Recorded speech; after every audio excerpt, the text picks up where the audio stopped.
Assalamualaikum warahmatullahi wabarakatuh. Selamat sejahtera. Terima kasih pada anda semua yang menonton dan mengikuti Bespoke by Izhan Nazri edisi Ramadan, dan alhamdulillah kita dah berada di episod yang ketiga, yang mana dalam edisi Ramadan kali ini kita membawa tema surah Yusuf sebagai salah satu surah untuk kita nak sembuh daripada luka-luka kehidupan, dan juga bagaimana untuk kita nak berdamai dengan takdir-takdir yang mungkin tak sesuai dengan keinginan kita, tapi bertepatan dengan apa yang Allah mahukan terhadap kita. Dan alhamdulillah dah selesai 2 episod yang lepas, dan episod kali ini saya nak cadangkan tuan-tuan yang sambil mendengar ni, sambil menonton ini, untuk sediakan juga Quran terjemahan, sebab kita akan sama-sama buat reflection.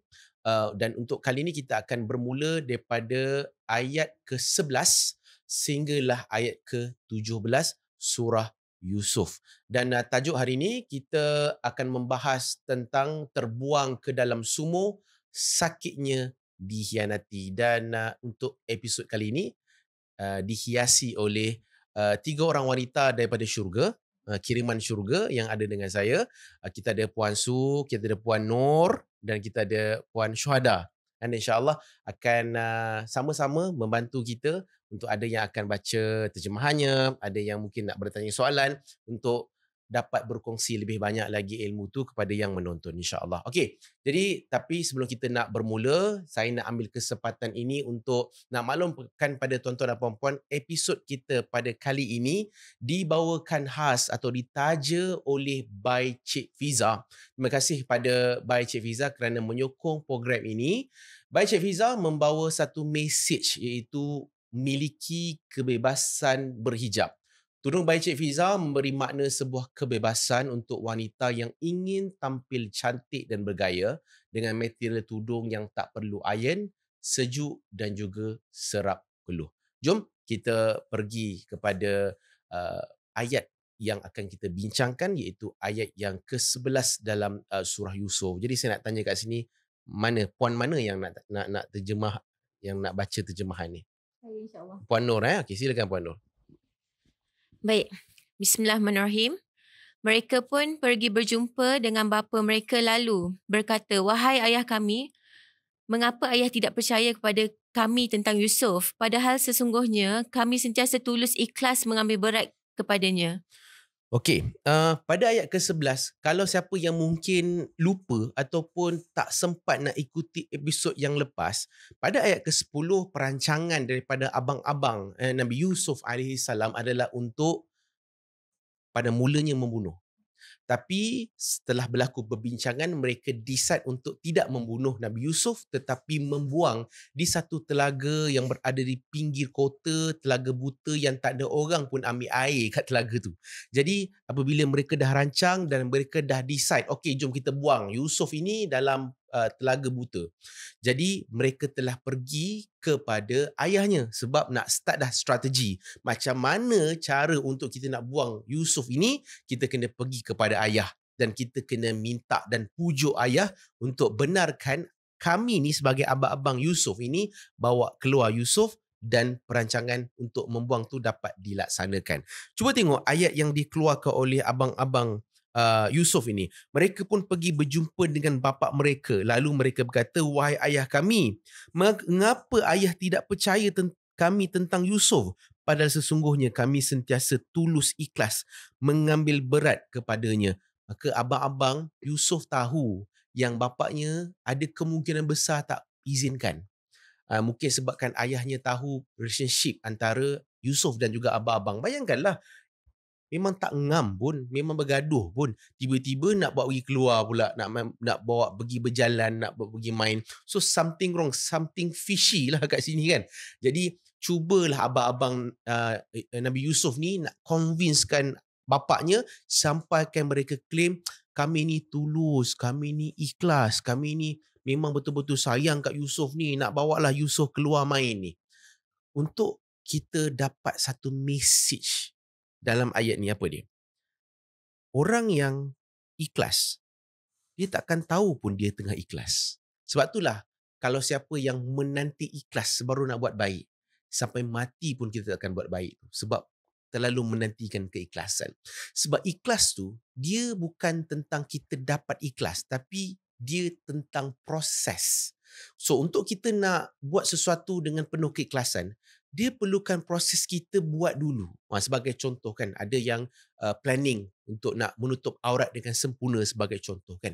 Dia tak boleh guna term, apa gunanya kalau aku tutup aurat tapi tak ikhlas. Lebih baiklah aku buka aurat untuk aku jadi diri sendiri. Jadi sebenarnya itu adalah satu pendekatan ataupun pemikiran yang tak tepat lah. So untuk kita capai ikhlas tu, dia perlu pada kita start dulu tutup aurat. Sama juga macam solat kan. Kalau solat, kita tak boleh kata apa gunanya kalau kita solat tapi tak ikhlas. Baik kita ikhlas dulu baru kita solat. So saya nak tanya, bila kita nak tahu kita tu ikhlas? Kalau kita tak mulakan dulu buat ibadah tersebut. So ikhlas tu dia akan datang bila dia dalam latihan. Mula-mula bila kita buat kebaikan. Perasan tak kalau mula-mula kita buat satu benda baik. Sebagai contoh kalau kita solat jemaah kat masjid. First time pergi tu rasa macam rasa macam orang tengok aku ni. Ataupun kita cuba mula untuk tutup aurat dengan sempurna. Sebelum ni tak tutup aurat pun tutup aurat dengan sempurna. Masa fasa awal kita akan rasa awkward sikit sebab kita tak biasa. Tapi lama kelamaan dia akan jadi keterbiasaan. Dan itulah proses kita mula untuk ikhlas. Apa maksud ikhlas? Ikhlas ni adalah sesuatu yang kita buat dalam keadaan kita tak harap pun untuk orang puji, orang pandang dan orang nilai. So kita buat hanya semata-mata untuk nak sukakan Allah Subhanahu Wa Taala. Ikhlas ni maksudnya khalas. Khalas ni maksudnya selesai, putus. Putus daripada apa? Putus daripada mengharapkan penghargaan daripada manusia. Sebab kalau kita masih buat sesuatu tapi mengharapkan orang tengok, maka belum lagi ikhlas. Inilah perangai abang-abang Nabi Yusuf yang mana mereka buat sesuatu memang untuk dapatkan pandangan bapa dia. Dan mereka claim mereka ni ikhlas, nak sayang Yusuf.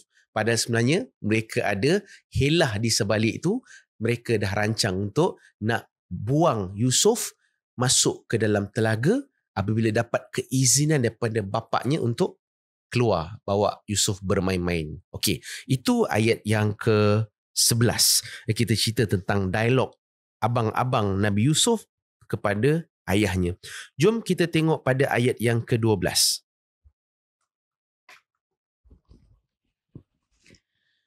Biarkan dia pergi bersama-sama kami esok supaya ia bersukaria, makan minum dan bermain-main dengan bebasnya. Dan sesungguhnya kami akan menjaganya dengan sebaik-baiknya.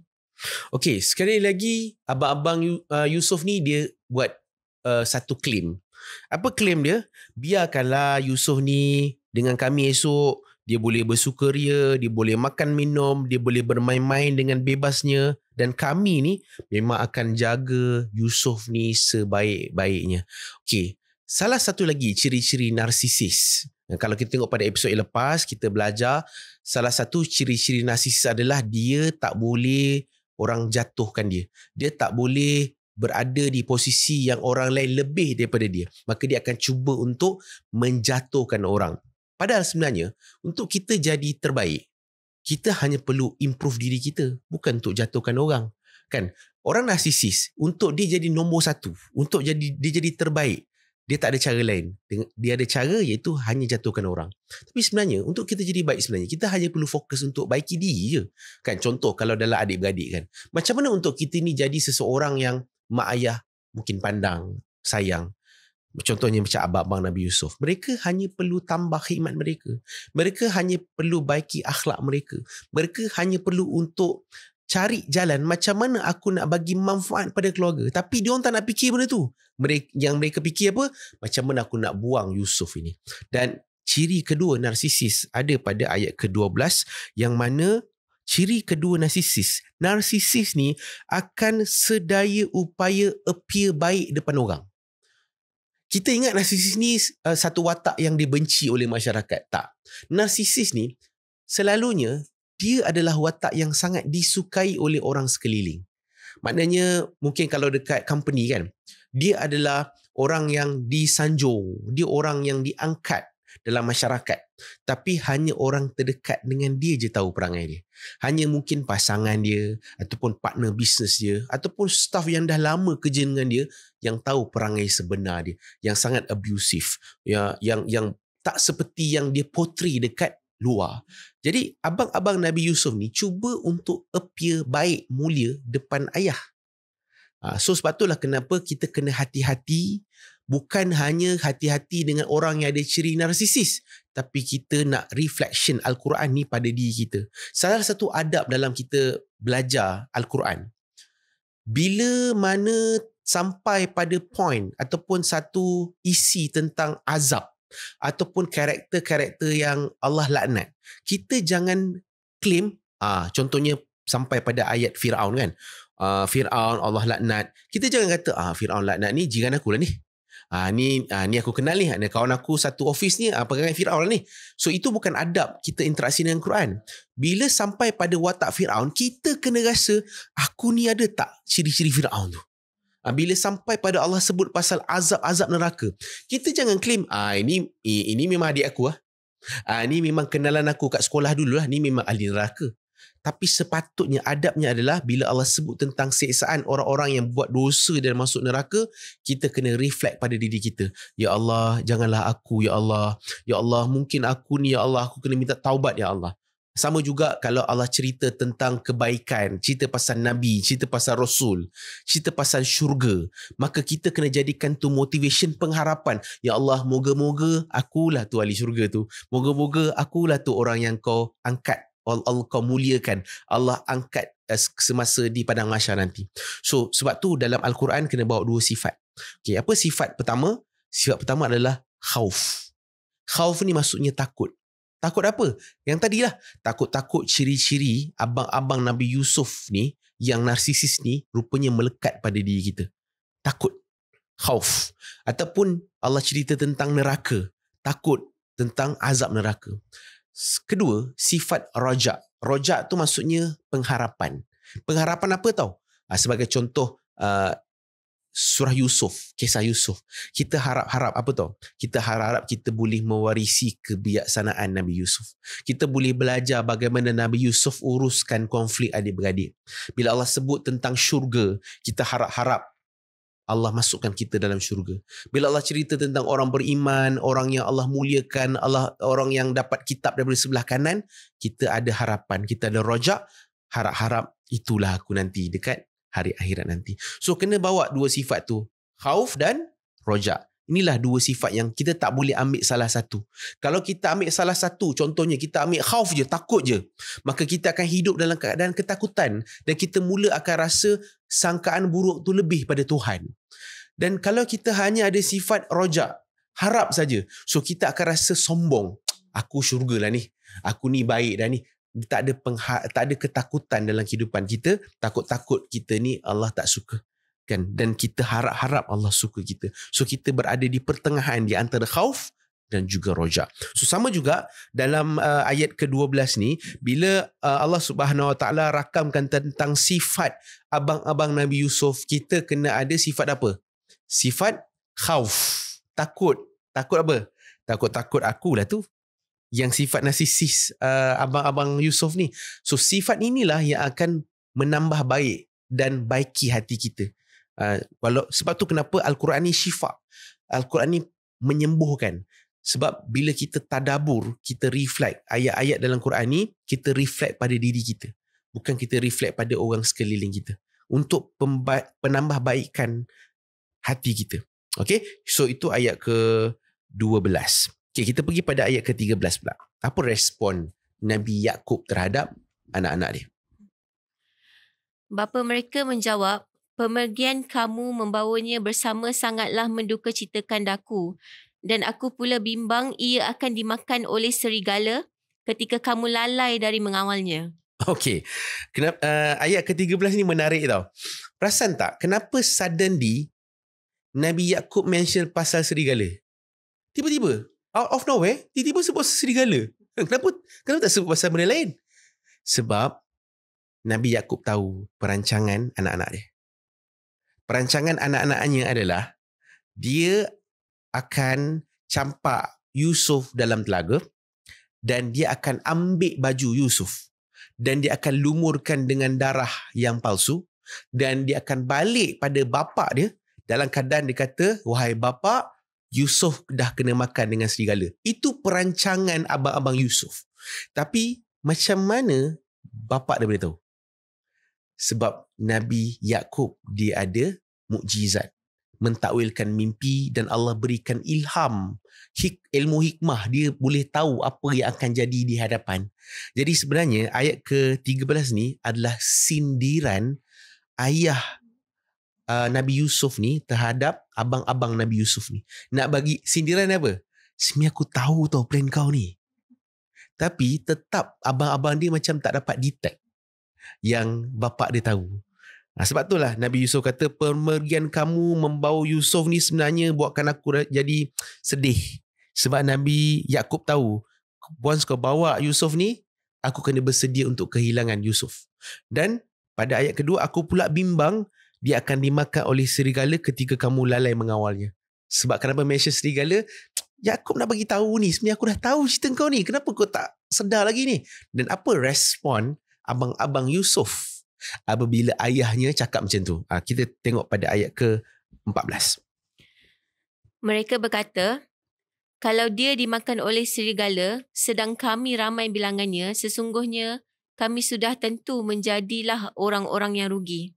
Okey, sekali lagi diorang tak dapat detect dan tak dapat cam yang sebenarnya bapak dia dah tahu planning diorang. Dan diorang cuba untuk justify lagi, cuba untuk pujuk lagi bapa mereka ni dengan mengatakan bahawa kalau dia Yusuf ni kena makan dengan serigala, kita orang ni kira teguk lah. Sebab by right kita orang ni ramai kot. Mana berani kalau serigala boleh makan Yusuf ni, kami boleh jagalah. Kan kami dah janji sebelum ni, kami akan jaga sebaik mungkin. Kami ni sayang Yusuf, kami ni tulus dalam nak bawa dia pergi main bersukuria, nak seronok-seronok ni. Kami sebagai abang-abangnya. Sekali lagi, abang Yusuf cuba untuk convincekan bapak dia untuk bagi keizinan untuk dapat keluar juga, membawa Yusuf daripada rumah tersebut. Jadi sebenarnya sepatutnya abang-abang Yusuf ni dia patut rasa malu sebab bapak dia dah tahu. Tapi sebabkan diorang punya intention diorang mengatasi rasa malu tu, sebab diorang memang dah tak boleh tahan, diorang nak buang, nak expel Yusuf daripada kehidupan mereka, keluarga mereka dan juga rumah mereka, maka dia tak dapat detect benda-benda yang kecil ni. So sama juga dalam life kita kan, benda kita boleh reflect. Kadang-kadang message Tuhan tu dalam kehidupan kita ni terlalu banyak tau. Tapi mungkin disebabkan oleh dia dikaburi oleh fokus kita pada benda yang mungkin unnecessary, ataupun niat-niat kita yang mungkin membuatkan kita lupa message Tuhan dalam kehidupan kita. Sebagai contoh, kadang-kadang kita ada rasa serabut dalam kehidupan kita, tapi kita macam ignore. Rupanya itu message tau, untuk Allah bagi tahu kat kita, kau ni dah lama tak bangun tahajud ni. Kau ni mungkin dah lama dah tak zikir kat aku ni. Jadi dengan rasa tu sebenarnya message Allah nak sampaikan ni. Tak bangun lagi ke? Tak nak cerita kat aku lagi ke? Kan, tak nak mengadu kat aku lagi ke? Tapi kita ignore. Sebab apa? Sebab kita tengah fokus benda lain. Kita tengah kejar benda lain. Kita tengah sibuk dengan benda-benda yang mungkin unnecessary. Tapi sebenarnya message kecil ni yang akan memberi kesan besar dalam hidup kita ke depan tu. So jangan ignore small things dalam hidup kita tu. It might be kita rasa unnecessary, kita yang rasa unnecessary, tapi sebenarnya benda-benda tu penting. So sebab itulah kenapa dalam kita menjalani kehidupan kita, perasan tak Nabi ajar kita salah satu adab sebelum tidur apa? Kita kena buat muhasabah. Kita kena buat reflection. Sebelum tidur, sebelum mata nak terlelap kan, kita reflect balik, hari ni apa benda-benda yang berlaku dalam hidup aku. Sebab dengan kita buat reflection, kita akan realise, ada small things ni yang sebenarnya memberi kesan. Tuan-tuan, puan-puan yang sedang menonton, tak semestinya benda tu kecil, kesannya pun kecil. Sebagai contoh, orang yang kena demam denggi. Saya nak tanya, nyamuk denggi tu, berapa besar nyamuk denggi tu? Bukan besar sangat pun, tapi boleh menyebabkan satu orang boleh kena denggi berdarah dan boleh meragut nyawa. Hanya sebabkan nyamuk yang kecil tu. So nak bagi tahu pada kita, walaupun tu kecil, jangan ingat benda tu tak memberi kesan yang besar. bahkan boleh meragut nyawa kalau kita tak endahkan benda-benda kecil tu. So cuba tengok benda-benda kecil dalam kehidupan kita. Sebagai contoh, mungkin anak kita pernah cuba nak sampaikan sesuatu, nak bercerita dengan kita sesuatu. Dia datang mungkin bawa drawing dia kan. Mami, ni abang lukis something. Kita rasa benda ni kecil je. Alah, lukisan je pun tak memberi apa, tak menambahkan duit pun dalam bank account aku. Tapi itulah small things yang kalau kita ignore, anak tu akan membesar dalam keadaan dia tak nak kongsi lagi dengan kita. Sebab dulu mak aku pernah tunjuk drawings aku. Tapi mak aku tak peduli pun. Pergi tunjuk kat kau punya adik lah. Pergi tunjuk kat bapak kau. Pergi tunjuk kat cikgu kau. Padahal sebenarnya anak tu bawa drawing tu nak tunjuk kat kita. Nampak tak? Small things kan? Tapi kesan dia besar. Sama juga kadang-kadang kata-kata kita. Kadang kita rasa macam gurau-gurau kita tu gurau yang biasa. Tapi sebenarnya orang tu bawa dan simpan dalam hati dia. So kita rasa kecil daripada kita. Tapi besar untuk orang lain. So sebab itulah kita kena banyak reflect tentang perbuatan kita sehari-hari, perkataan kita, perbuatan kita kan. Itu semua akan memberi kesan besar walaupun kita rasa kecil di mata kita. Sama juga dalam ayat tadi tu, sebenarnya message tu ada dah. Nampak macam kecil. Tapi sebenarnya kalaulah abang-abang Yusof boleh detect, sebenarnya dia sepatutnya hentikan dia punya niat untuk nak buang Yusof sebab bapak dia dah tahu. Tapi sebabkan ignorance itu, maka berjalanlah cerita Yusuf AS di atas takdir Allah. Dan kita teruskan pada ayat seterusnya, pada ayat yang ke-15. Tapi sebelum tu, saya nak buka soalan lah. Kalau siapa-siapa yang nak bertanyakan soalan dulu. Puan Su, baik. Bismillahirrahmanirrahim. Kidai nak tanya, macam mana kita nak ikhlaskan hati bila mengetahui diri dikhianati, dan juga macam mana kita nak tahu yang seseorang tu ikhlas. Macam contoh depan kita macam okey kan, tapi belakang kita tak tahu apa yang dia bicarakan tentang kita lah. So bagaimana kita nak tahu seseorang tu ikhlas, dan macam mana kita nak ikhlaskan hati kita bila dikhianati? Okay, good question. Dia ada dua soalan kat situ kan. Pertama, macam mana kita nak ikhlas apabila kita tahu kita telah pun dikhianati. Dan macam mana pula kita nak tahu orang tu ikhlas berkawan dengan kita, ikhlas nak bersama dengan kita. So saya jawab dulu soalan pertama. So bagaimana untuk kita ni nak ikhlas dalam kita ni nak berdamai dengan satu keadaan yang kita ni dikhianati. Kita mungkin difitnah kan, orang jatuhkan kita kan. Sebagaimana Nabi Yusuf AS dikhianati oleh abang sendiri. Maknanya bukan orang luar pun, abang-abang sendiri, satu keluarga, bapa yang sama. Okay, pertama sekali, bila telah dikhianati, satu perkara yang kita kena belajar daripada Nabi Yusuf adalah Nabi Yusuf tidak menyalahkan abang-abangnya. Sebab dengan main blaming game, maknanya kita blame people, selesai tak masalah? Masalah takkan selesai. Sebab orang yang khianat kita pun, might be dia tak mengaku pun. Bila kita blame dia, kita salahkan dia, kita reveal dia, engkau yang salah, engkau yang silap, engkau yang jahat. Sebab tu kenapa orang yang khianat kita, mustahil hidup dia akan tenang. Sebab mustahil satu hati satu orang manusia tu akan tenang dalam keadaan dia telah menindas hamba Allah. Tapi kan, perasan tak, kita yang dikhianati, kenapa kita yang sabut? Kita tengok orang yang khianat kita hidup happy je kan, makin elok hidup dia, makin mewah hidup dia, makin besar rumah dia, makin menjadi bisnes dia. Kita yang dikhianati ni makin teruk pula hidup aku. Okey, kenapa? Sebab macam ni, dia khianat kita, sebenarnya kenapa kita serabut? Sebab kita carry pengkhianatan dia pada kita. Bila dia khianat kita, sebenarnya bukan dia berurusan dengan kita semata-mata. Dia ada urusan dengan Tuhan yang dia kena jawab. Tapi kenapa kita serabut? Sebab kita membawa dia dalam kehidupan kita. Kita carry dendam dan sakit tu dalam kehidupan kita. Each and every one of us deserve to be happy tau. Tapi kenapa kita tak happy? Sebab kita carry dendam dalam hati. So sama juga contoh, saya pegang cawan kan. Saya pegang tab. Lepas tu pergi mana-mana pun saya akan bawa je benda ni. Apa jadi pada saya? Saya akan makin penat. Saya akan burn out. Saya akan jadi macam serabut. Sebab saya pergi mana-mana, saya tak boleh nak buat apa-apa. Sebab tangan saya ni penuh dengan bawa cawan, bawa tab, nak mandi bawa, nak pergi berjalan bawa, kan? Nak pergi toilet pun bawa, kan? Jadi akhirnya saya akan mula penat. Sebab saya carry benda ni. So sama juga sebenarnya, hati kita carry banyak sangat benda-benda memori yang lepas. Menyebabkan kita punya hati makin terbeban dan kita mula untuk burn out. Padahal sebenarnya, kita boleh maafkan. Tapi kita tak nak maafkan. Sebab kita ada satu mindset. Kalau aku maafkan dia, selesai aku dengan dia. Jadi sebenarnya tuan-tuan, the moment kita maafkan dia, sebenarnya bukan untuk kebaikan dia, tapi untuk kebahagiaan kita. Sebab bila kita maafkan dia, dia dengan kita selesai. Tapi dia dengan Tuhan belum selesai. So ada kira-kira di sisi Allah untuk dia kena jawab, dia kena tanggung. Literally, luaran dia mungkin nampak happy. Dia mungkin nampak bahagia. Mungkin bisnes ni macam seems like menjadi.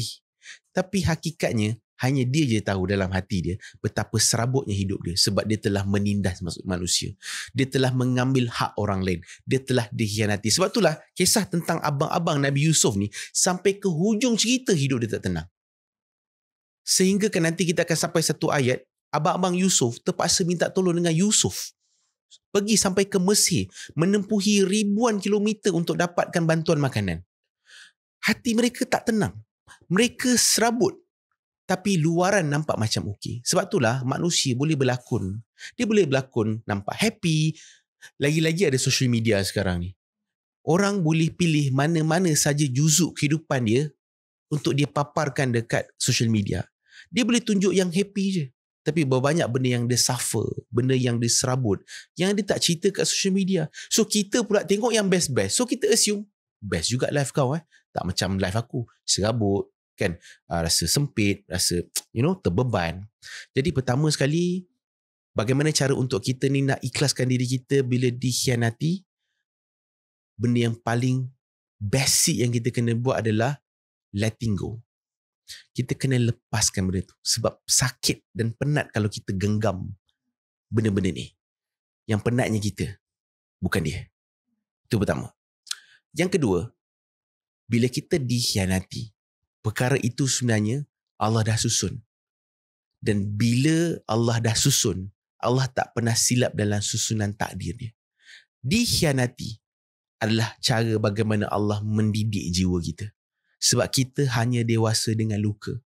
Mana mungkin kita boleh belajar sabar, tapi tak ada ujian untuk kita bersabar ke atasnya.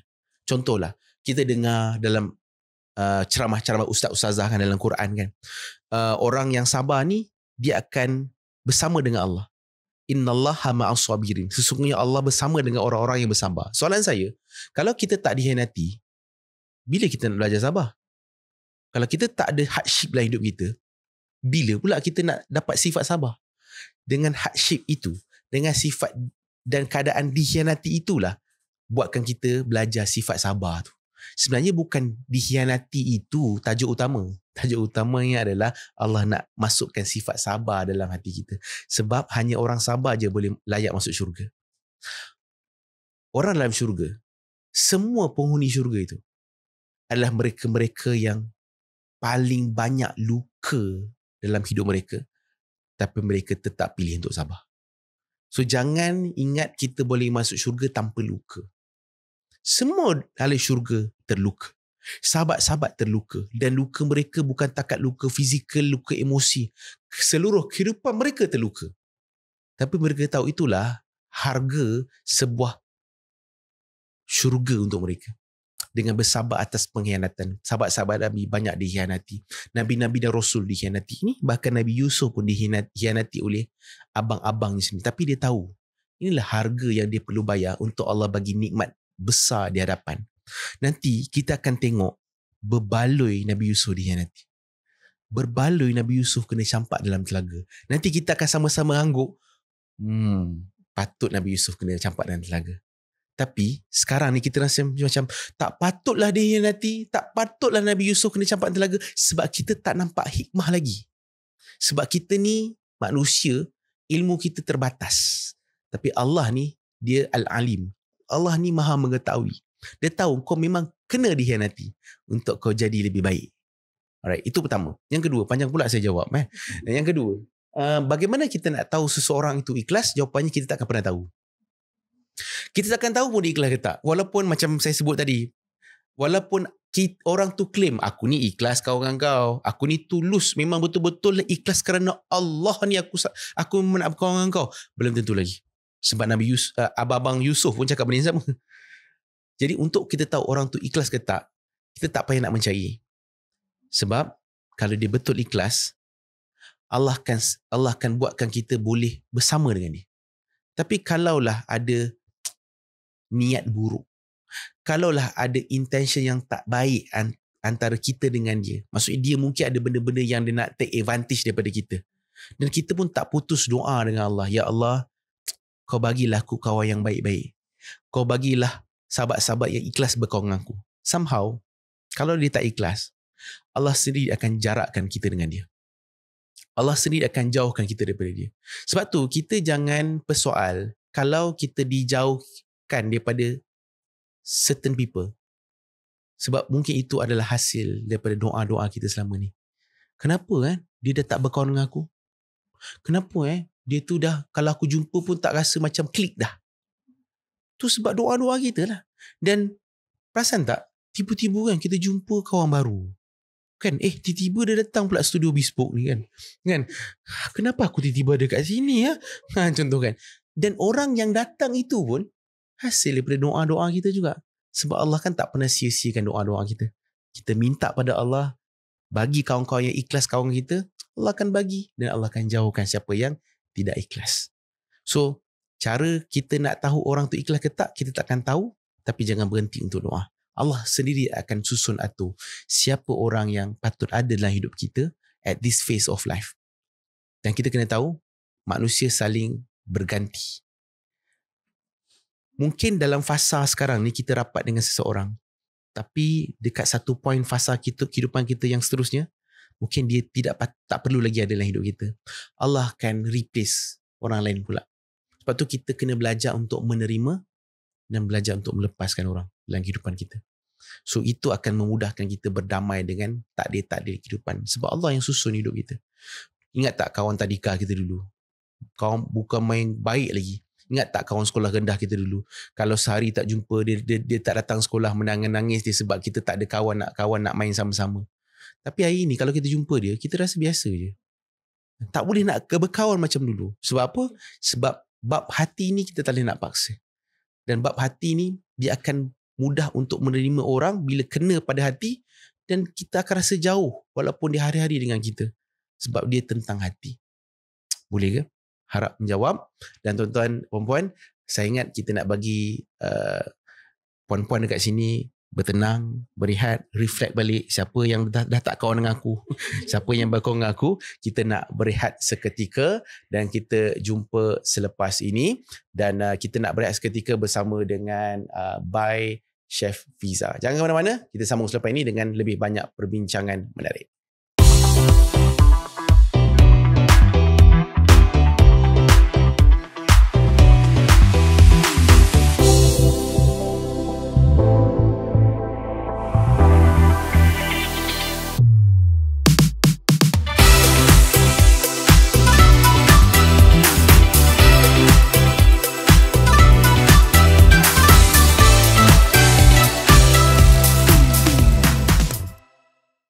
Terima kasih kepada anda semua yang terus kekal bersama dengan kami, dan saya nak maklumkan kepada siapa yang nak join community Bespoke untuk dapatkan update-update terkini, ataupun mungkin anda nak appear sebagai penonton dan tetamu Bespoke edisi Ramadan ni, seperti puan-puan yang ada kat sini, tuan-tuan boleh join community Bespoke dengan cara macam mana? Boleh klik link dekat bio TikTok Bespoke Podcast, Bespoke by Izan Nazri, yang tuan-tuan tengah tonton sekarang ni. Boleh pergi ke link yang ada dekat bio account ni, boleh klik dan boleh masuk ke dalam grup community. InsyaAllah tim Bespoke akan update dari semasa ke semasa berkenaan dengan update-update tentang program-program yang akan datang, ataupun peluang-peluang untuk tuan-tuan dan perempuan boleh juga menjadi tetamu ataupun penonton dalam episod-episod Bespoke yang akan datang, insyaAllah. Jangan lupa untuk klik link dekat bio. Okay.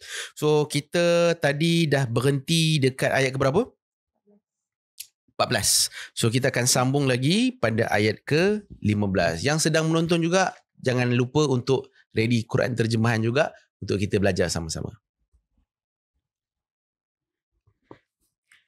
Setelah mereka pergi dengan membawanya bersama dan setelah mereka sekata hendak melepaskan dia ke dalam perigi, mereka pun melakukan yang demikian.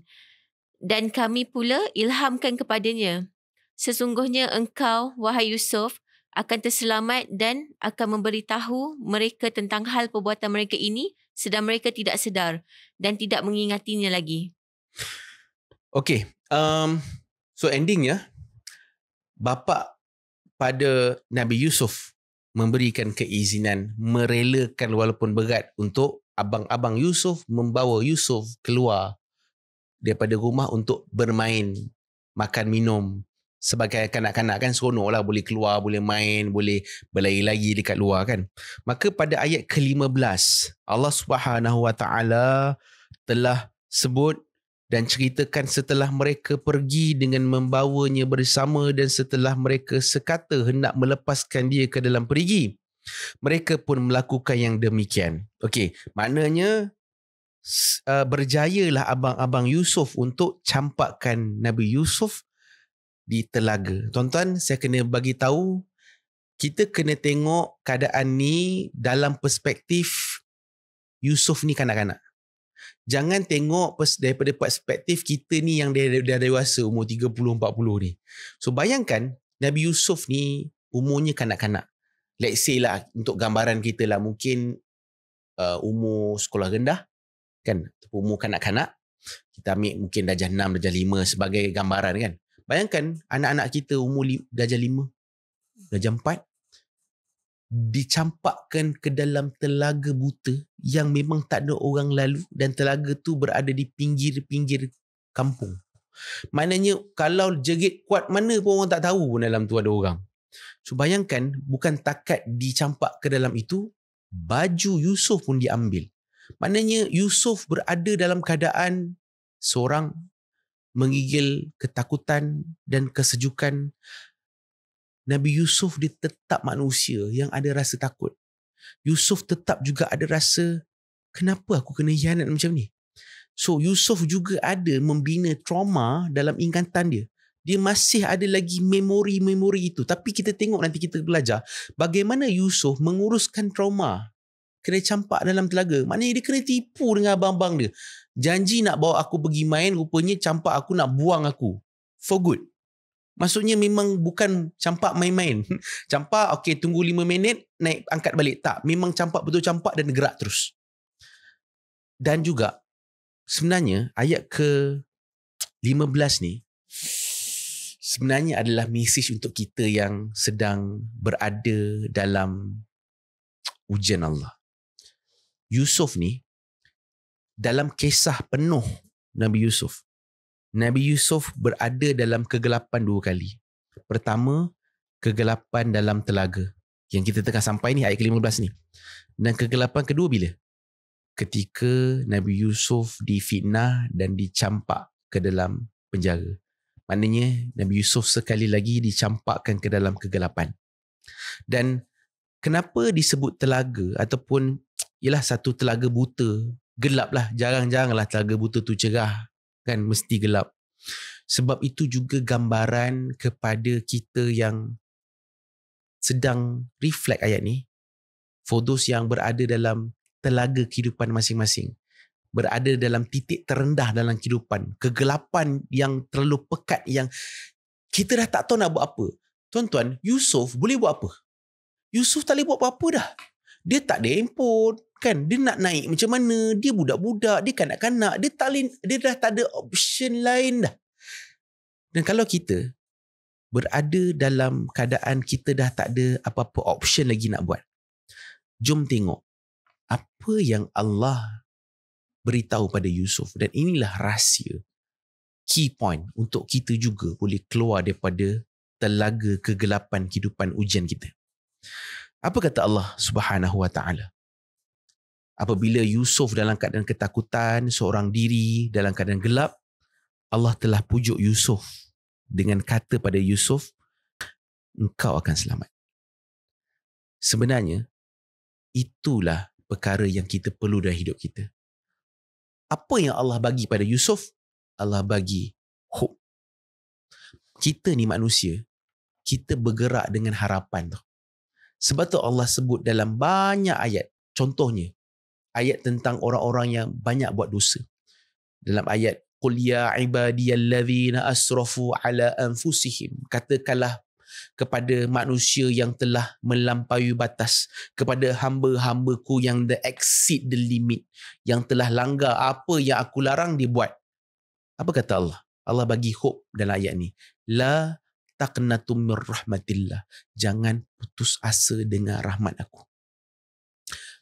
Kalau kita jumpa kawan-kawan yang depressed, kita jumpa kawan-kawan yang teruk diuji, the best ayat untuk kita bagi tahu dekat dia bukan nasihat-nasihat kita yang kita main cakap ikut hati kita. Kan kadang-kadang kita jumpa orang yang diuji kan, kita pun tak tahu nak cakap apa kan. Cakap apa?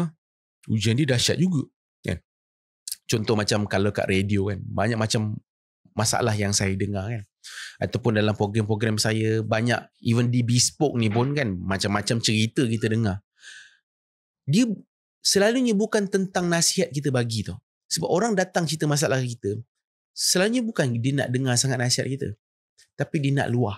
Tapi kalau pun dia perlukan nasihat, apa jenis nasihat kita boleh bagi? Nasihat tu, apa yang ada dalam ayat ni.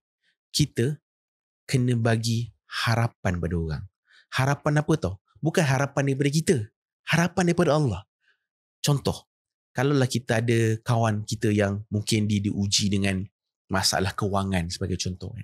Aku ni duit aku tak cukup, hutang aku banyak, aku perlukan duit. Kita pula memang tak boleh nak tolong dari segi duit kan. So apa the best advice kita boleh bagi? Kita kena bagi harapan kat dia. Harapan apa? InsyaAllah Allah Maha Kaya dan Allah mesti akan tolong kau. Allah ni Maha memberi rezeki. Allah yang akan bagi rezeki kat kau nanti. InsyaAllah Allah mesti akan selesaikan masalah kau. So insyaAllah kau punya hati kau pasti Allah akan sembuhkan. So banyakkan bagi harapan. Bukan kita ni blame orang. Contohnya kan, orang datang, aku ni diuji lah masalah duit. Jangan pakai ayat, aku dah agak dah sebab kau punya perangai pun tak berapa cantik sangat. Kan tengok orang diuji dengan kehidupan. Ini semua kifarah kau ni. Kau pun dosa kau banyak bertimbun-timbun. Aku dah agak dah mesti kau kena uji punya, mesti teruk punya. Sebab aku tengok muka kau pun dah macam ahli neraka dah ni. So itu ayat yang menjatuhkan manusia. Tapi Allah ajar pada kita, kalau siapa-siapa yang hadapi masalah, berada dalam titik terendah, dalam kegelapan, dalam ujian, dalam telaga hidup masing-masing, kita kena bagi hope. Sebagaimana Allah Subhanahu Wa Taala bagi harapan pada Yusuf, wahai Yusuf, kami akan selamatkan kau. Dan inilah yang menenangkan Yusuf dalam telaga. Walaupun seorang diri, Nabi Yusuf tetap setia menanti pertolongan Allah. Sebab Allah kalau janji, Allah tak akan pernah mungkiri. Allah tak akan pernah tinggalkan kita. Allah tak pernah biarkan kita. Allah akan sentiasa berada dalam keadaan limpahan kasih sayangnya berterusan pada kita. Sebab itulah Yusuf, dia tetap terus duduk dalam telaga buta itu dan menanti pertolongan Allah itu sampai. Okay, so itu dia ayat ke-15. Mesej yang besar dalam kehidupan kita, yang kita perlu adalah harapan. Nabi pun, tugas Nabi bagi harapan pada orang. Beriman kepada Allah, kau masuk syurga. Taat perintah Allah, hidup kau akan tenang. Bersedekah, maka kau akan dimurahkan rezeki. Itulah harapan-harapan yang kita kena bagi tahu kat orang. Sebab manusia ni dia perlukan harapan. Kenapa ada orang suicide? Kenapa ada orang bunuh diri? Kenapa orang cederakan diri? Sebab dia dah tak ada harapan. Dia rasa dia ni worthless, dia rasa dia ni useless, dia rasa dia ni helpless. Dia dah rasa dia tak ada harapan lagi lah untuk sembuh. Tak ada harapan lagi lah untuk dia ni teruskan kehidupan. Contohlah dia pernah buat dosa besar dalam hidup dia. Kita pula datang jumpa dia, orang macam kau ni dah tak ada harapan lagi dah, Tuhan tak ampun dah. Inilah orang-orang yang akan meranapkan, menjahanamkan hidup orang tu. Padahal mungkin dia ni ada harapan lagi untuk hidup dan jadi baik. Nabi tak pernah pun rosakkan harapan orang, menjahanamkan harapan orang untuk kembali pada Allah. Bahkan Allah bagi tahu dalam satu hadis qudsi, sesiapa yang datang kepada aku dalam keadaan berjalan, aku datang pada dia dalam keadaan berlari. Allah nak bagi tahu aku memang sentiasa bagi harapan pada hamba-hamba.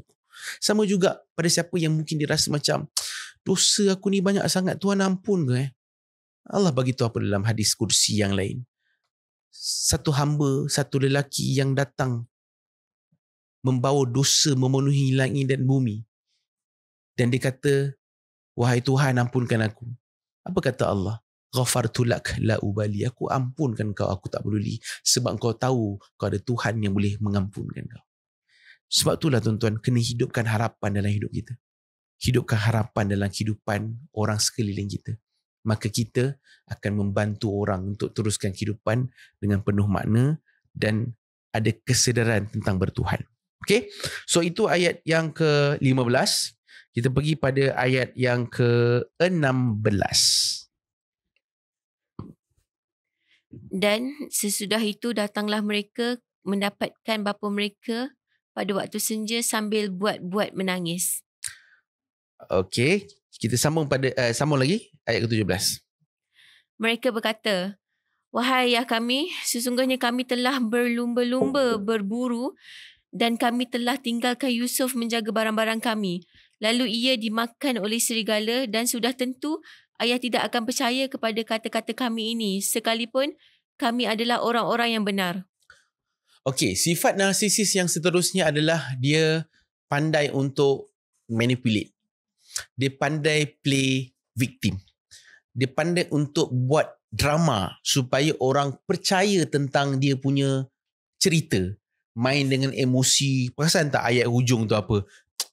Mesti ayah tak percaya. Walaupun kami ni cakap benda yang betul. Nampak tak? Dia punya manipulatif dia tu. Dia play victim dia dekat situ. Datang dalam keadaan emosi, menangis-nangis. Padahal sebenarnya ni semua menipu je. Dia memang menipu bapa dia, padahal sebenarnya dia memang buang Yusuf AS. So, itu ciri-ciri yang kita boleh belajar daripada orang yang ada narsisis. Kuat drama. Saya baca satu buku. Untuk kita ni nak dapat tenang dalam hidup, kita kena hidup less drama. Banyak sangat drama sebenarnya menyerabutkan kepala kita banyak benda. So kurangkan drama, kan lebihkan improvement dalam kehidupan kita. Orang yang drama ni sebab dia tak nak improve diri dia. Jadi dia terpaksa berlakon dalam drama-drama yang di-create, tangisan-tangisan palsu dia ataupun cerita-cerita yang dia buat-buat supaya orang kesian kat dia. Dan kalau kita hidup untuk orang kesian kat kita, kita tak bagi ruang dalam hidup kita ni untuk kita baiki diri kita. Hidup penuh dengan kesian. Narsisis ni ada dua jenis. Satu dipanggil grandiose narsisis. Grandiose narsisis ni adalah orang yang dia nak diri dia dimuliakan. Dia rasa dia pandai, dia rasa dia hebat, dia rasa dia ni intellectual dan dia deserve dapat special treatment. Itu grandiose narsisis. Yang kedua, victim narsisis. Okay, victim narsisis ni adalah orang yang dia rasa dia ni terpaling diuji, dia ni malang, orang tak suka, dia ni paling miskin dan dia deserve dapat special treatment. So abang-abang Yusuf ni dia memang bawa sifat tu. Dia rasa dia deserve dapat special treatment, dia rasa dia ni victim. Dia rasa kami dah cuba dah selamatkan Yusuf tapi yelah dia dah makan dengan serigala. Nanilah baju yang mana ada kesan-kesan darah yang berlumuran. Kami dah cuba tapi apakan daya, Yusuf telah dimakan oleh serigala. Dan inilah sebenarnya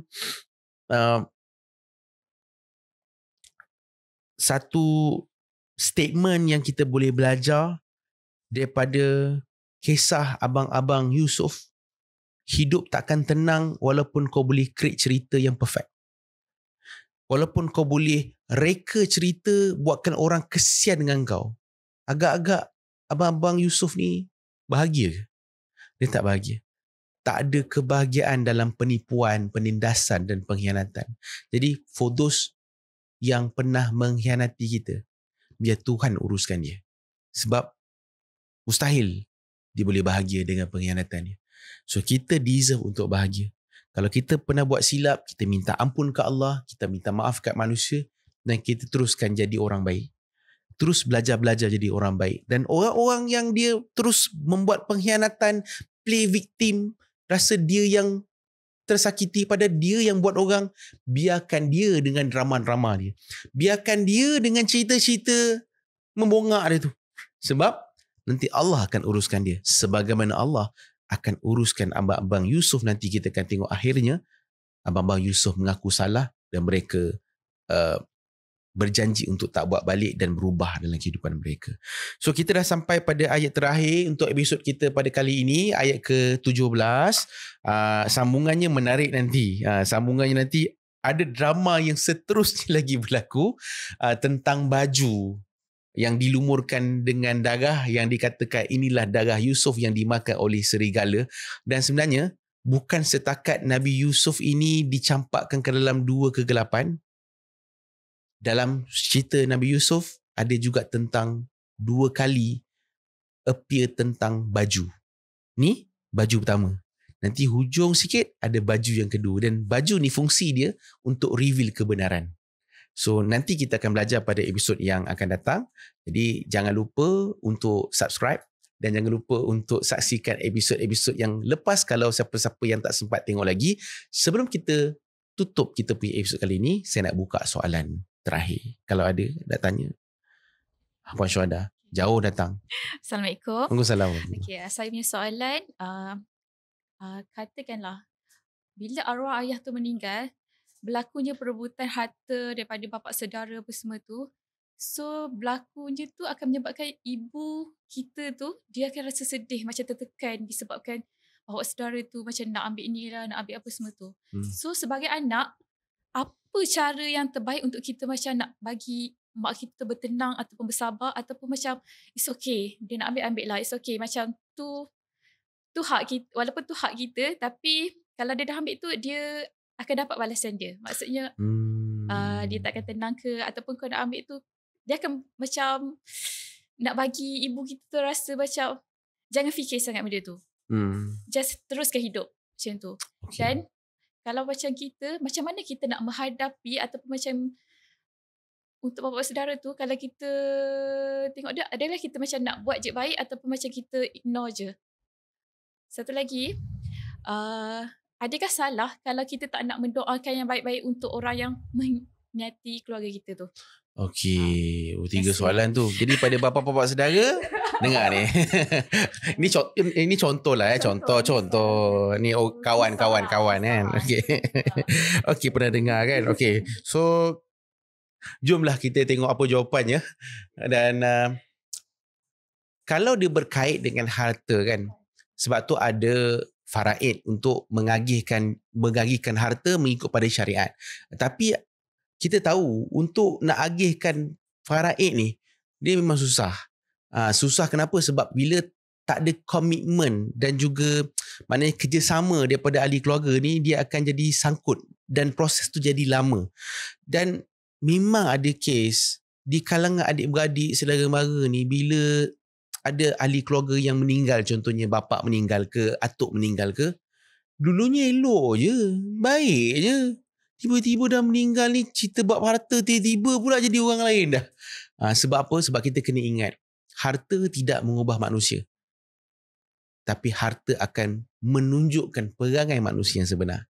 Sebenarnya itulah diri kita yang sebenar. So cuba kita tengok.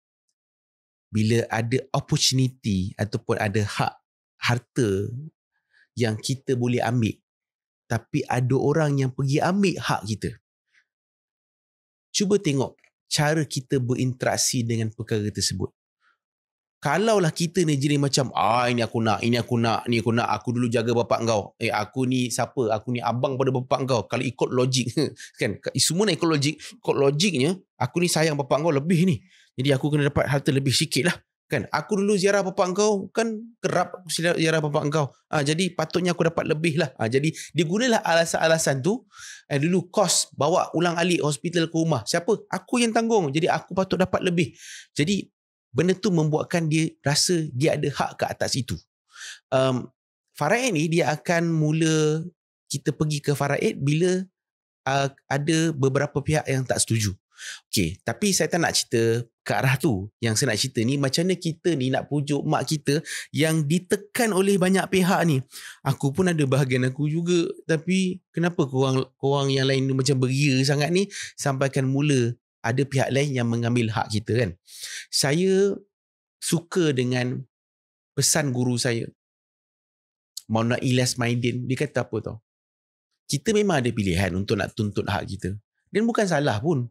Bukanlah satu dosa pun kalau kita nak tuntut hak. Contoh kita pergi ke mahkamah, kita pergi ke pihak yang berautoriti untuk menuntut hak. Bukan salah pun, tak salah pun. Sebab itu memang kita punya hak. Tapi penat tak kita tuntut hak? Penat. Dan dia akan drain banyak energi kita. Kita ada banyak benda nak buat. Tapi sebabkan oleh nak tuntut hak kita ni, kita mula lost banyak benda. Kita dah hilang banyak perkara. Jadi, ada perkara yang Maulana ataupun guru saya ni pesan, dia kata, antara akhlak yang tertinggi adalah memaafkan hak. Memaafkan hak ni mula saya tak faham tau. Memaafkan hak tak buat salah kat saya. Kenapa saya nak memaafkan hak tu kan? Ni yang buat salah tu bapa saudara saya kan. Memaafkan hak tu apa maksudnya? Memaafkan hak tu maksudnya itu hak kita. Tapi kita tak tuntut dan kita maafkan. Habis tu yang ruginya aku. Sebab aku yang tak dapat benda yang patutnya aku dapat. Maka rupa-rupanya sesiapa yang memaafkan hak, Allah akan tunaikan hak dia. Bayangkan kalau Allah yang tunaikan hak. Allah ni maha kaya tau. Allah ni maha memberi rezeki. Allah ni maha memiliki. The moment Allah yang tunaikan hak kita, bukan sikit yang kita dapat. Kalau kita tuntut sekalipun, berlawan, bermusuh, membenci, sihir, menyihir, ada kes sampai bunuh pun. Kan? Sebabkan oleh nak dapatkan harta yang mungkin ala berapa puluh ribu je. Kan? Mungkin ada yang value dia 5,000 je, tapi kau punya membenci kau tu sampai dah tak ada hari esok dah kau punya benci tu. Saya nak tanya, 10,000 tu berapa lama boleh tahan? 5,000 tu berapa lama boleh tahan? Even kalau 500,000 pun, berapa lama kau boleh tahan dengan 500,000 kau tu? Dah lah kita hidup tak lama kat sini. Sebab itulah orang yang memaafkan hak adalah orang yang dia tahu value dunia. Dunia ni, root word dia adalah dana. Dana ni maksudnya tempat yang paling rendah. Bayangkan kita duduk di tempat yang paling rendah, tapi kita telah korbankan akhirat kita. Sebab tu orang yang bijak, dia tahu, untuk aku nak bergaduh pasal benda-benda macam ni, yang benda yang tak kekal ni pun, benda-benda yang aku akan tinggal ni pun, sampai aku nak korbankan akhirat aku, silaturahim aku, hati aku, iman aku ni, aku rasa tak baloi. Saya nak tanya, berbaloi ke trade? Kita punya iman kita punya hati, ketenangan jiwa kita dengan harta yang mungkin 10,000, 20,000 macam tu, tak berbaloi langsung. Sebab tu ulama bagi tahu martabat rezeki paling rendah adalah duit. Martabat rezeki paling tinggi adalah kesihatan. So kalau hidup kita tak tenang, macam mana kita nak sihat? Kalau hidup kita serabut, hari-hari fikir, hari-hari nak membenci, mana nak dapat kesihatan tu? Sebab itulah orang yang memaafkan hak, sebab dia tahu value dunia ni tak ada apa-apa di sisi Allah Subhanahu Wa Taala. Dia tahu akhirat tu lebih besar yang dia akan dapat. Okey, itu pertama. Yang kedua, macam mana kalau kita ni ada konflik dengan contoh bapa saudara kan? Boleh ke kalau kita tak doakan dia yang baik-baik? Sebab kita dah geram sangat kan? Isya aku ni bukan takat nak doa, nak sebut nama dia pun aku dah meluat lah. Ini yang kawan pada puan kan? Kawan-kawan puan tu kan yang punya soalan kan? Jadi macam mana aku boleh ke kalau tak doakan mereka?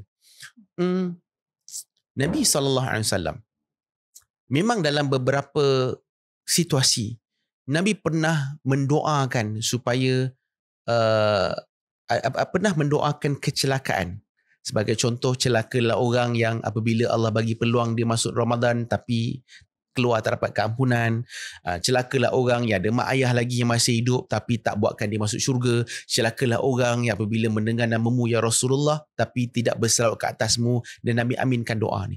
Tapi kebanyakan doa-doa Nabi ni, hampir majoritinya adalah doa-doa kebaikan. Dan doa kebaikan Nabi ni bukan hanya untuk orang yang buat baik kat Nabi, tapi juga termasuk orang yang telah buat khianat pada Nabi.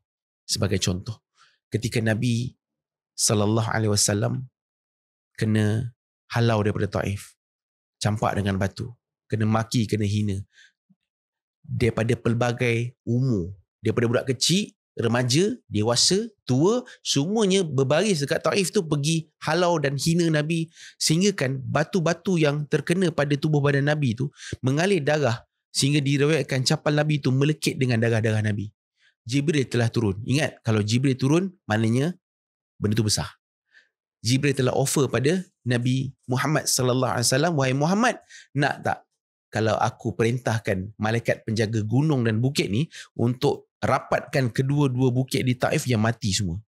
Nabi ada tak peluang untuk kata ya? Ada. Nabi ada pilihan untuk itu. Ingat tahu, Nabi dihalau, dihina, dikhianati. Bahkan Nabi pun sebenarnya ditipu dekat Taif tu. Tapi Nabi pilih apa? Nabi pilih untuk doakan penduduk Taif. Moga-moga penduduk Taif, anak cucu mereka akan masuk Islam. Untuk Nabi ajar pada kita, disakiti bukan alasan untuk menyakiti. Dikhianati bukan alasan untuk mengkhianati. Nabi Yusuf dikhianati, tapi itu tak menjadi lesen untuk Nabi Yusuf mengkhianati semula. Walaupun Nabi Yusuf nanti ada posisi sebagai salah seorang menteri yang besar di Mesir, tapi tetap Nabi Yusuf tak membalas kejahatan abang-abangnya dulu, walaupun dia ada kapasiti untuk membalasnya semula. Untuk Allah nak sampaikan kepada kita, sebenarnya pengkhianatan itu adalah cara bagaimana Allah nak tengok hati kita ni. Lebih pada nakkan balasan di dunia untuk puaskan nafsu kita, ataupun kita nak jadikan pengkhianatan itu salah satu asbab untuk Allah lebih memandang kita dengan rahmat Allah Subhanahu Wa Taala. Kita nampak khianat orang kat kita, tapi kita lupa ke yang kita banyak khianat perintah Allah? Jadi teruskan doa yang baik, sebab endingnya walaupun ramai umat Nabi yang ingkar perintah Nabi, Nabi tak pernah miss pun satu malam doakan umat Nabi. Walaupun di kalangan mereka ada yang mengkhianati apa yang Nabi ajar. Itulah sifat kenabian yang kita kena ada dalam hati. Orang yang boleh doakan orang yang buat baik pada dia, itu biasa. Aku doakan kau sebab kau pun baik dengan aku. Kan contoh bagi hadiah kan. Dai, ni hadiah. Okey, saya doakan awak murah rezeki. Itu biasa-biasa. Yang luar biasa apa? Kau khianat aku, kau sakit aku, kau cakap aku macam-macam, kau fitnah aku doakan kau Allah ampunkan semua dosa kau. Aku doakan kau Allah mudahkan urusan hidup kau. Aku doakan kau supaya kau mudah laluan kau masuk syurga. Ini yang luar biasa. Dan inilah doa para Nabi dan Rasul punya level.